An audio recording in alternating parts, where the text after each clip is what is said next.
میرا نام کامل ہے اور اس وقت میں جس تکلیف میں مبتلا تھا اس کا مداوع کوئی نہیں کر سکتا تھا، کیونکہ جب انسان اپنے ہاتھوں سے ہی اپنی قبر کھود لے تو پھر ایسا ہی ہوتا ہے جو اس وقت میرے ساتھ ہو رہا تھا۔ مجھے بار بار غشی کے دورے پڑ رہے تھے۔ میری حالت دیکھ کر سارا محلہ ہی افسوس کر رہا تھا، کیونکہ میری بیوی اس جہان فانی سے کوچ کر گئی تھی۔ کوئی اس بات سے واقف نہیں تھا کہ اس کی موت ہوئی کیسے۔ سسرال والے بھی اپنی بیٹی کی موت پر غمزدہ تھے۔ سسر صاحب کہنے لگے، تم ہمارے ساتھ چلو، کچھ دن وہاں گزار لو۔ میں نے کنکھیوں سے اپنے سسرال والوں کی طرف دیکھا، وہ کس قدر مہربان لوگ تھے، ورنہ کون اپنی بیٹی کی موت پر اپنے داماد کو ساتھ رکھنا چاہے گا۔ مگر کبھی کبھی خوبصورت لوگ بہت سیاہ دل رکھتے ہیں۔ چہرے تو آئینے کی طرح چمکا لیتے ہیں، لیکن کردار پر ایسی گرد ہوتی ہے کہ کسی صورت صاف نہیں ہوتی۔ میں نے بھی شادی کے وقت ایسا ہی دھوکہ کھایا۔ حسین چہرے کو دیکھ کر جسے اپنی زندگی بنا بیٹھا، وہ در حقیقت سر سے پاؤں تک جھوٹ کا سراپا تھی۔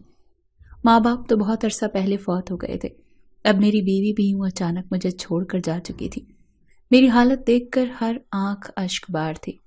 شادی کو کچھ زیادہ ماہ بھی نہیں گزرے تھے اور ہماری جوڑی کو نہ جانے کس کی نظر لگ گئی تھی۔ میں نے ہر ایک کے گلے لگ کر رونے دھونے کا ڈرامہ کیا تھا تاکہ کہیں کوئی کمی نہ رہ جائے۔ ہر کوئی میری ایسی حالت دیکھ کر ہلکان ہو رہا تھا۔ پاس پڑوسی، محلے اور سب مجھے دلاسے دے رہے تھے، لیکن میرا غم کسی طور کم نہیں ہو رہا تھا۔ کوئی بھی اس بات سے واقف نہیں تھا کہ میری بیوی کی موت دراصل کیسے ہوئی۔ میں نے سب کو یہی بتایا تھا کہ اس نے رات کو باہر سے کھانا آرڈر کیا تھا، اس کھانے کے بعد ہی اس کی حالت خراب ہوئی تھی۔ کوئی کہہ رہا تھا جن سے کھانا منگوایا ان پر کیس کر دو، تو کوئی باہر کے کھانے میں برائی نکال رہا تھا۔ میں نے سب کو یہ کہہ کر خاموش کروا دیا کہ شاید میری بیوی اتنی ہی عمر لکھوا کر آئی تھی۔ میں پولیس اور کورٹ کچہری کے چکر میں پڑ کر ان مرحومہ کو تکلیف نہیں پہنچانا چاہتا تھا۔ میرا درد جان کر سب لوگ خاموش ہو گئے تھے۔ ویسے بھی سب جانتے تھے کہ اس وقت میں غم سے نڈھال ہوں۔ سب لوگوں کے جانے کے بعد میری کچھ حالت سنبھلی تو میں نے اپنے سسرال والوں کی دلجوئی کرنے لگا، کیونکہ جانتا تھا کہ ان کی بیٹی کا صدمہ بہت بڑا ہے۔ وہ اللہ کی رضا کہہ کر خاموش ہو گئے۔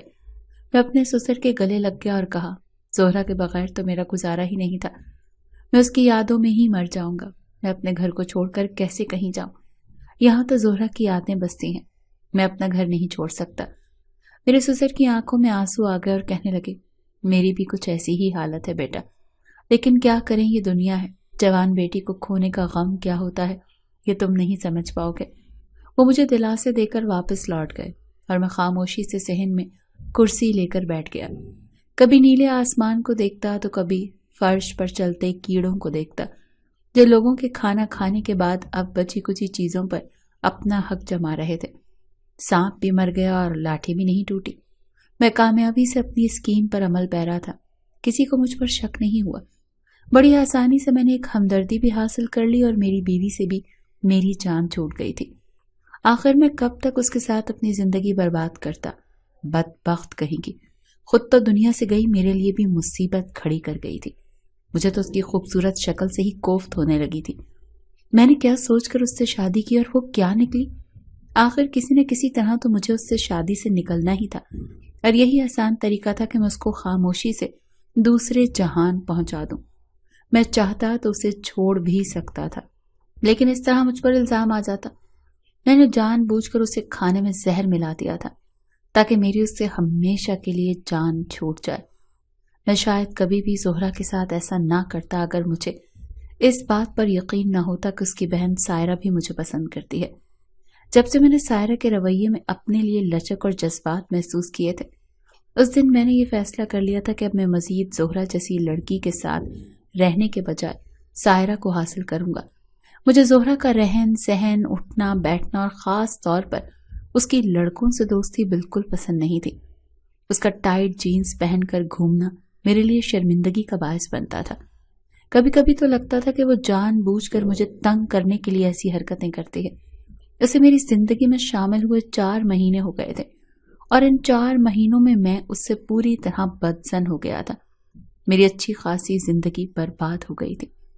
میں ایک اچھے سرکاری عہدے پر تھا جہاں تنخواہ کے ساتھ ساتھ اوپر کی آمدن بھی کافی ہو جاتی تھی۔ روپے پیسوں کی کوئی کمی نہیں تھی۔ اماں ابا اللہ کو پیارے ہو چکے تھے۔ ایک بہن تھی جو اپنی زندگی خوش و خرم طریقے سے گزار رہی تھی، اور اسی کے کہنے پر ایک رشتے والی نے میرا اور زہرا کا رشتہ کروا دیا تھا۔ میری بہن کو میری پسند ناپسند اچھی طرح سے معلوم تھی، اسی لیے اس نے رشتے والی کو اچھی طرح سمجھا دیا تھا کہ میرے لیے کوئی نیک اور پردہ دار لڑکی ہی تلاش کی جائے۔ رشتے والی نے زہرا کا رشتہ لے کر گھر آئی تو اس نے میرے ہاتھ میں زہرا کی تصویر پکڑا دی، وہ ساری خوبیاں بیان کی جو میں اپنے شریک سفر میں دیکھنا چاہتا تھا۔ پتہ نہیں ان رشتے والیوں کو مرنا بھولا ہوتا ہے جو یہ جھوٹ بول بول کر لوگوں کے رشتے کروا دیتی ہیں، صرف اپنے پیٹ کی بھوک مٹانے کے لیے۔ زہرا خوبصورت لڑکی تھی، میں نے اس کی صورت دیکھ کر اسے بہت نیک جانا تھا، لیکن کبھی کبھی انسان قسمت سے مار کھا جاتا ہے، یہی میرے ساتھ ہوا۔ رشتے والی نے زہرا کی بہت زیادہ تعریف کی جو مجھے پسند آئی، اسی لیے میں نے رشتہ پکا کر دیا اور میری بہن آمنہ جھٹ پٹ دوسرے شہر سے آئی اور ساری تیاریاں کر کے مہینے سے پہلے ہی زہرا کو رخصت کروا کر میرے گھر لے آئی۔ دراصل امی ابا کے انتقال کے بعد وہ میرے لیے بہت زیادہ فکر مند رہتی تھی، دوسرے شہر سے باہر آنا جانا نہیں تھا اور میری فکر اسے ہر وقت کھائے رہتی تھی، اسی لیے اس نے میری شادی بہت جلد بازی میں کروائی۔ شادی سے پہلے ایک دفعہ میری اور زہرا کی بس فون پر بات ہوئی تھی۔ میں نے اسے بتایا تھا کہ میں بد کردار لڑکیوں کو پسند نہیں کرتا، مجھے ماڈرن اور نمائش کرنے والی لڑکیاں ہرگز بھی پسند نہیں۔ میری بات سن کر اس نے فوراً سے کہا، میں بھی بالکل ایسی ہی ہوں۔ یہ سن کر میں بہت خوش ہوا، ہم دونوں ایک جیسے ہیں تو زندگی اچھی گزرے گی۔ مگر یہ مجھے پتا بعد میں چلا کہ اس نے سب جھوٹ کہا۔ شادی کے ہفتے بھر بعد میں نے زہرا کا ایسا روپ دیکھا کہ میں دنگ رہ گیا۔ شادی سے پہلے جس لڑکی کو میں شرمائی گھبرائی سمجھتا تھا، وہ تو شادی کے بعد ایک الگ ہی روپ میں سامنے آئی۔ جو کچھ فون کالز پر اس نے مجھے اپنے بارے میں بتایا تھا وہ سب محض جھوٹ کے سوا اور کچھ نہیں تھا۔ کبھی کبھی تو میں اس سوچ میں پڑ جاتا تھا کہ نہ جانے کیوں اس کے گھر والوں نے اتنی جلد بازی کر کے شادی کروائی، جبکہ مجھے اب تک اس جلد بازی کے پیچھے کوئی بھی وجہ سمجھ نہیں آئی تھی۔ اس بات نے میرے دل میں زہرا کو لے کر گرہ بھی ڈال دی تھی اور دن بدن یہ گتھی سلجھنے کے بجائے الجھتی جا رہی تھی۔ کوئی ماں باپ اپنی بیٹی کی اتنی جلدی شادی کیوں کروائے گا؟ کوئی بھی سمجھدار انسان یہ آسانی سے سمجھ سکتا ہے۔ کیا انہیں کسی بات کا خوف تھا؟ میں جتنا سوچ رہا تھا اتنا ہی الجھتا جا رہا تھا۔ ایک ہفتے تک تو زہرا بہت ہی چپ چپ اور گھبرائی سی رہتی، ایسا لگتا ہے جیسے اسے کوئی پریشانی ستا رہی ہے، مجھ سے کچھ کہنا چاہتی ہے لیکن پھر خاموش ہو جاتی ہے، میرے پوچھنے پر الٹ پٹانگ حرکتیں کرنے لگتی ہے۔ ایک دو دفعہ تو میں نے عجیب سی بات محسوس کی، جب میں کمرے میں جاتا وہ کسی سے فون پر بات کر رہی ہوتی اور مجھے دیکھتے ہی فون رکھ دیتی، مگر میں نے کبھی یہ نہیں پوچھا کہ وہ کس سے بات کرتی ہے۔ میری بہن بس کچھ ہی دنوں کے لیے دوسرے شہر سے آئی تھی، اسی لیے میں زیادہ سے زیادہ اس کے ساتھ وقت گزار رہا تھا، کیونکہ وہ جاتی تو پھر 2 سال بعد لوٹ کر آتی تھی، کیونکہ کراچی سے آنا بھی کوئی آسان نہیں ہوتا، 2 دن تو ٹرین کے جھولے ہی آتے رہتے ہیں۔ اسی لیے میں نے سوچا کہ بہن کے جانے کے بعد زہرا کو وقت دوں گا، شاید نیا ماحول نئی جگہ ہے اسی لیے ایڈجسٹ ہونے میں مشکل ہو رہی ہے۔ لیکن جس دن میری بہن کو واپس جانا تھا اسی دن ریلوے اسٹیشن جانے کے لیے میرے دوست گھر آئے اور میں یہ دیکھ کر حیران رہ گیا کہ میری سیدھی سادی شرمیلی بیوی تو میرے ہر دوست سے خود ہی بڑھ بڑھ کر مل رہی تھی اور خوب ہنس ہنس کر باتیں کر رہی تھی جیسے اس کا بچپن کا ساتھ ہو۔ مجھے زہرا کے یہ انداز بالکل بھی پسند نہیں آئے تھے۔ ہمارے خاندان کی بہو بیٹیاں غیر مردوں سے اس طرح بات نہیں کیا کرتی تھیں۔ آہستہ آہستہ زہرا نے سارے ماڈرن اور جدید لباس پہننا شروع کر دیے۔ ہم کسی بھی وجہ گھر سے نکلتے تو وہ چادر لینا بھی گوارا نہیں کرتی۔ جب لوگوں کی نظریں اس کے خوبصورت وجود پر پڑتی تو میرے اندر جیسے آگ لگنے لگتی۔ میں نے کئی دفعہ سوچا کہ اس کے طور طریقے ٹھیک کرواؤں، لیکن پھر یہ سوچ کر خاموش ہو جاتا کہ ابھی ہماری شادی کو دن ہی کتنے ہوئے ہیں، کہیں اسے یہ نہ لگنے لگ جائے کہ میں کوئی دقیانوسی انسان ہوں اور اس پر بلا وجہ پابندیاں لگا رہا ہوں۔ اب بھی وہ گھر میں کسی نہ کسی کونے میں کھڑی فون پر لگی رہتی، لیکن میں نے اس بات پر بھی کوئی سوال نہیں کیا۔ مجھے نہیں معلوم تھا کہ وہ اس طرح چھپ کر کسی سے بات کرتی تھی۔ میری بہن نے جاتے جاتے مجھے سمجھایا تھا کہ رشتوں کو بننے سنورنے میں کچھ وقت لگتا ہے، تم ہمیشہ سمجھ بوجھ اور ٹھنڈے مزاج سے کام لینا۔ میں نے اپنی بہن سے وعدہ کیا کہ میں زہرا کے ساتھ کبھی کوئی ناانصافی نہیں کروں گا، لیکن جب میں اسے تنگ جینز اور ٹی شرٹ میں دیکھتا تو اسے ضرور پوچھتا کہ تم نے ایسا لباس کیوں پہنا ہے۔ وہ مسکرا کر کہتی مجھے پسند ہے اور میں خاموش ہو جاتا۔ اس کا گھر میرے گھر سے زیادہ دور نہیں تھا، اسی لیے ہم لوگ اکثر رات کو اس کے گھر چلے جایا کرتے تھے۔ ایک رات میں نے زہرہ کو لے کر اس کی اماں کے پاس گیا اور اس کی ماں کے کمرے میں چلی گئی۔ میں اکیلا ہی باہر بیٹھا تھا۔ جب کافی دیر ہوئی تو میں زہرہ کو بلانے کے لیے اپنی ساس کے کمرے کی طرف گیا، لیکن دروازے پر ہی میرے قدم جکڑے گئے، کیونکہ اندر سے آتی باتوں کی آوازوں نے مجھے حیران کر دیا۔ میری ساس اسے غصے میں کہہ رہی تھی کہ میں نے تمہیں 1000 دفعہ منع کیا کہ یہاں نہ آیا کرو، پھر بھی تم ہر 2 دن بعد منہ اٹھا کر چلی آتی ہو۔ کوئی اونچ نیچ ہو گئی تو پھر ساری زندگی بیٹھی رہنا۔ اپنی ساس کی باتیں سن کر میں نے سر پکڑ لیا۔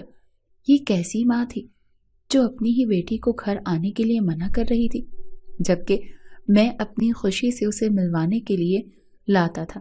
وہ کس اونچ نیچ کی بات کر رہی تھی؟ مجھے یقین ہو چلا تھا، یقیناً زہرہ کے کردار میں کوئی ایسا جھول تھا جسے اس کے ماں باپ چھپانے کی کوشش کر رہے تھے۔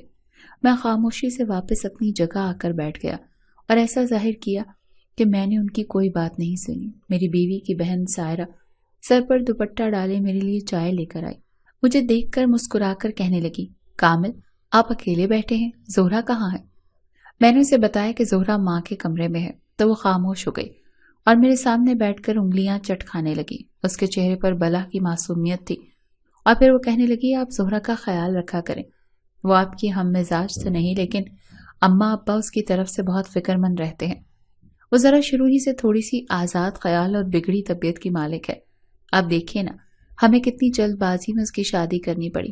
اس کی تو اتنے لڑکوں سے دوستی تھی کہ سمجھ ہی نہیں آتا تھا کہ وہ کس سے شادی کرے گی، اسی لیے ابا نے آپ کو خود ہی اس کے لیے منتخب کر لیا۔ سائرہ کی بات سن کر میرے سر پر آسمان گر پڑا تھا۔ وہ جس طرح اپنی بہن کے بارے میں بات کر رہی تھی، یقیناً کوئی نہ کوئی بڑی بات تھی۔ وہ دھیرے سے کہنے لگی، آپ کو تو کوئی اور نیک اور با کردار لڑکی سے شادی کرنی چاہیے تھی۔ یہ سن کر میں چپ کا چپ رہ گیا، دل پر سانپ رینگنے لگے۔ اس نے بہت بڑا کچوکا مجھے لگایا تھا، مگر میری اس کی بات کا مطلب خوب سمجھ چکا تھا۔ زہرہ کی بہن سائرہ بالکل میری طرح تھی، اسی لیے زہرہ کے مرنے کے بعد میں نے اپنے ساس سسر سے بات کی اور 1 ہفتے کے اندر سائرہ سے شادی کر لی۔ اب میں بہت خوش تھا، جیسی لڑکی میں چاہتا تھا وہ مجھے مل چکی تھی۔ ساس سسر نے بھی کوئی اعتراض نہیں کیا تھا، کیونکہ ان کی نظروں میں ایک شریف اور باکردار انسان تھا۔ پھر ایک دن مجھے دفتر کے کسی کام سے جلدی گھر واپس آنا پڑا، تو میں راستے میں رک کر سائرہ کے لیے زنگر برگر خریدا، کیونکہ اس کو جنک فوڈ بہت پسند تھا، مگر میں زیادہ تر گھر کا کھانا پسند کرتا تھا۔ میں گھر پہنچا اور گیٹ کی چابی لگا کر اندر چلا گیا۔ باہر کے مین گیٹ کی چابی ہم دونوں کے پاس ہوتی تھی۔ جب میں گھر میں داخل ہوا تو سائرہ مجھے کہیں نظر نہیں آئی، یقیناً وہ بیڈ روم میں تھی۔ میں دبے پاؤں کمرے کے دروازے پر پہنچا۔ کمرے کا دروازہ تھوڑا سا کھلا ہوا تھا اور اندر کا منظر میرے ہوش اڑا دینے کے لیے کافی تھا۔ میں نے کمرے کا دروازہ کھولا اور اندر داخل ہوتے ہی مجھے ایسا لگا جیسے میرے قدموں کے نیچے سے زمین نکل گئی ہو۔ میں نے سوچا بھی نہیں تھا کہ گھر آ کر ایسا منظر دیکھوں گا۔ میں تو سائرہ کے لیے بہت پیار سے برگر لایا تھا کہ وہ خوش ہو جائے گی، لیکن جھٹکا تو مجھے تب لگا تھا۔ میری نیک اور باپردہ بیوی سائرہ کمرے میں صرف ایک شارٹ شرٹ پہنے کھڑی تھی۔ اس کے ساتھ کمرے میں 3 اور لوگ موجود تھے، جن میں 2 لڑکیاں اور 1 لڑکا تھا۔ سونی کا ڈیک پوری دھمک کے ساتھ بج رہا تھا۔ وہ لوگ بڑے ہی مست انداز میں رقص میں مصروف تھے۔ سائرہ جس انداز میں اس لڑکے کے ساتھ ناچ رہی تھی، میں شرم سے زمین میں گڑ گیا۔ اس کی دوست ہاتھ اوپر کر کے جھوم رہی تھی اور ایسا لگ رہا تھا کہ سائرہ اپنے اندر مدہوش ہے۔ انہوں نے تو میرا دروازہ کھلنے کا بھی پتہ نہیں چلا۔ جیسے ہی میں نے آگے بڑھ کر میوزک بند کیا تو وہ سب کے سب جھٹکا کھا کر رک گئے اور مجھے دیکھتے ہی سائرہ کے ہوش اڑ گئے۔ اس کے تینوں دوست موقع دیکھ کر وہاں سے بھاگ گئے۔ سائرہ کے چہرے کا رنگ ہی بدل گیا تھا۔ وہ گھبرا کر کہنے لگی، بس اس کی دوست آئی تھی تو وہ کچھ انجوائے کر رہے تھے اور کچھ نہیں۔ میرا دماغ کام کرنا چھوڑ چکا تھا۔ سائرہ کے چہرے کا رنگ ہی بدل گیا۔ وہ گھبرا کر کہنے لگی کہ بس اس کی دوست آئی تھی تو وہ تھوڑا سا انجوائے کر رہی تھی اور کچھ نہیں۔ میرا دماغ کام کرنا چھوڑ چکا تھا۔ سمجھ ہی نہیں آ رہا تھا کہ آخر میرے ساتھ ہو کیا رہا ہے، یہ میں کس خاندان میں پھنس گیا تھا۔ میں نے سائرہ سے کہا، یہ سب کیا ہے؟ میں تو تمہیں بہت نیک سمجھتا تھا، تم نے میرے گھر کو کیا سمجھ رکھا ہے؟ کون ہے وہ لڑکا جس کو تم اتنی دیدہ دلیری سے گھر میں بلا رہی تھی؟ میری بات سن کر سائرہ غصے میں چیخ اٹھی اور کہنے لگی، بہت ہو گیا تماشا، میں اس سے زیادہ نیک اور ہدایت والی لڑکی نہیں بن سکتی۔ نہیں ہوں میں کوئی نیک اور پردے دار لڑکی جیسی میری بہن زہرہ تھی۔ اس کی وجہ سے میں نے ساری زندگی بہت مشکلات میں گزاری ہیں. اب جا کر مجھے سکون کا سانس ملا. میں اپنی بہن کی وجہ سے ہمیشہ امی کی نظروں میں بری ہوتی چلی گئی. زہرا ہر وقت نماز پڑھتی تھی اور امی ابا مجھے اس کی مثال دیا کرتے تھے. پھر جب آپ کا رشتہ آیا تو میں امی سے صاف صاف کہہ دیا کہ میں آپ سے شادی کروں گی. مجھے آپ کے جیسا لڑکا ہی چاہیے تھا جس کے آگے پیچھے کوئی نہ ہو, میں جس کے ساتھ آسانی سے اپنی زندگی گزار سکوں. لیکن امی کہنے لگی لڑکے کو تو نیک لڑکی چاہیے, تمہارے تو لچھن ہی ٹھیک نہیں ہے. یہ رشتہ ہماری زہرا کے لیے پرفیکٹ ہے. اور یہ کہہ کر امی نے تم دونوں کا رشتہ کروا دیا. اس دن سے میں اپنی بہن سے نفرت کرنے لگی. اس کی نیکی میری جان کا روگ بن گئی تھی. ہر جگہ اس کی تعریف, ہر کوئی اس کے کردار کو سراہتا. اسی لیے شادی کے وقت میں نے زہرا کے کان میں یہ بات ڈال دی کہ آپ کو ماڈرن لڑکیاں پسند ہیں اور وہ کبھی آپ کے دل میں جگہ نہیں بنا سکے گی. وہ سیدھی سادی سی تھی. وہ میری باتوں میں آ گئی. وہ بہت زیادہ پریشان رہنے لگی. اتفاق سے ابھی بھی اس کو سمجھ نہ پائے, اسی لیے زہرا کو لگا کہ شاید وہ آپ کو پسند نہیں آئی. اس نے جان بوجھ کر اپنے آپ کو ماڈرن ثابت کرنا شروع کر دیا کیونکہ میں نے ہی اسے ایسا کرنے کو کہا تھا. میں جان بوجھ کر اس کے کردار کو آپ کی نظروں میں مشکوک بنانا چاہتی تھی. میں خود ہی اسے راتوں میں فون کرتی اور 2-2 گھنٹے اسے باتوں میں الجھائے رکھتی تھی. لیکن میرا اصل مقصد یہی تھا کہ وہ مکمل طور پر آپ کے دل سے اتر جائے. میں جان بوجھ کر اپنے آپ کو آپ کی نظروں میں نیک ثابت کرتی رہی اور اسے بد کردار بنا کر آپ بڑے آرام سے میرے بچھائے جال میں پھنس گئے اور آپ نے خود ہی اپنی بیوی کو مار ڈالا. میں یہ بات اچھی طرح سے جانتی ہوں کہ زہرا کو زہر دینے والا کوئی اور نہیں بلکہ آپ ہی تھے. میں بچپن ہی سے اس سے نفرت کرتی تھی, اسی لیے آپ کی وجہ سے میری ہمیشہ کے لیے اس سے جان چھوٹ گئی. اب میں آپ کی بیوی ہوں اور میں مزید نیک ہونے کا ڈرامہ نہیں کر سکتی. میں ایسی ہوں, میری بہت سے لڑکوں سے دوستی ہے تو میری ساری دنیا کو آپ کا راز بتا دوں گی. میرے ماں باپ آپ کو کبھی معاف نہیں کریں گے اور جیل کی سلاخوں کے پیچھے ڈال دیں گے. سائرہ کا یہ روپ دیکھ کر میرے سر پر آسمان گر پڑا تھا. میں تو سوچ بھی نہیں سکتا تھا کہ اس خوبصورت چہرے کے پیچھے ایک دغاباز عورت چھپی تھی. سائرہ سے شادی کر کے میں اندھے کنویں میں گر چکا تھا, اور اگر میں اس کے ساتھ سختی کرتا تو وہ میرا سچ سب کو بتا دیتی, اور اگر خاموش رہتا تو اپنے اندر ذلت کی موت مر جاتا. سائرہ کو مجھ سے محبت نہیں تھی, وہ صرف اور صرف زہرا کا حق وصول کرنا چاہتی تھی. وہ اپنا مقصد حاصل کر چکی تھی. مجھے اب سمجھ آ رہا تھا کیونکہ زہرا کی ماں اسے گھر آنے سے روکتی تھی. وہ جانتی تھی کہ سائرہ آج نہیں تو کل زہرا کی زندگی میں زہر کھول دے گی, اور اسی لیے وہ زہرا کو اپنے گھر آنے سے منع کرتی تھی.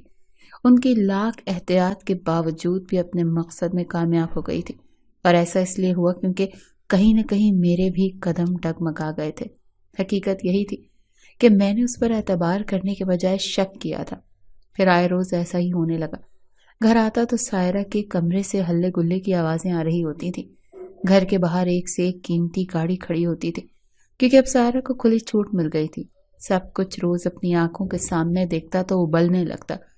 غیرت جوش مارتی تھی مگر بری طرح بے بس ہو چکا تھا. ایک روز پارٹی ختم ہوئی تو میں سب کے جانے کا انتظار کر رہا تھا کیونکہ جب تک سب لوگ گھر سے چلے نہ جاتے میں نیند نہیں آتی تھی. مگر کافی دیر گزر جانے کے بعد بھی ایک گاڑی مسلسل باہر کھڑی تھی. میں نے آہستہ سے جا کر دروازے کے سوراخ سے جھانکا تو جھٹکا اتنا شدید لگا کہ زمین پر گرتے گرتے بچا. میں نے سوچ لیا تھا کہ بس اب اور نہیں. میں کمرے میں گیا, اپنی الماری سے پسٹل نکال لیا. دروازہ بجایا تو تھوڑا سا دروازہ کھلا. سائرہ پوچھنے لگی کیا مسئلہ ہے, کچن میں کھانا پڑا ہے, جا کر کھا لو اور سو جاؤ جا کر. میں نے ایک جھٹکا مارا اور اندر داخل ہو گیا. ایک لڑکا بیڈ پر لیٹا تھا. مجھے دیکھتے ہی بری طرح گھبرا گیا. سائرہ کی طرف دیکھتے ہوئے بولا خدا کے لیے مجھے مت مارنا. میرے ہاتھ میں پسٹل دیکھ سائرہ کی بھی سٹی گم ہو چکی تھی. غصہ دماغ پر سوار تھا. میں نے 2 فائر کھول دیے, ایک سائرہ پر دوسرا اس لڑکے پر. دونوں موقع پر ہی ڈھیر ہو گئے تھے. میں خاموشی سے باہر آیا اور فریج سے ٹھنڈا پانی کا گلاس نکال کر پیا. کچھ دیر بیٹھ کر سوچتا رہا اور پھر پولیس کو فون کر دیا. تھوڑی دیر بعد ہی پولیس آ گئی. میں نے اپنا جرم قبول کر لیا. شاید یہ سب کچھ مجھ کو نہیں کرنا چاہیے تھا مگر حالات نے مجبور کر دیا تھا. مجھ کو 5 سال کی سزا سنائی گئی کیونکہ میری بہن اور بہنوئی نے مجھے بچانے کے لیے روپیہ پانی کی طرح بہایا تھا. سارہ کے والدین کو بھی اچھی خاصی بھاری رقم دی گئی تھی. سب کو ان کا حصہ دیا گیا تھا جس کی وجہ سے میری سزا بہت کم ہو گئی تھی. 5 سال بعد رہا ہو کر آیا تو میری بہن اور بہنوئی پھر سے میرا رشتہ کروانا چاہتے تھے مگر میں سب کچھ چھوڑ کر سعودی عرب آ گیا. آج میں یہاں پرسکون ہوں اور سکون سے اپنی زندگی گزار رہا ہوں. شادی کا خیال ہمیشہ کے لیے دل سے نکال دیا. شاید قسمت میں یہی لکھا تھا.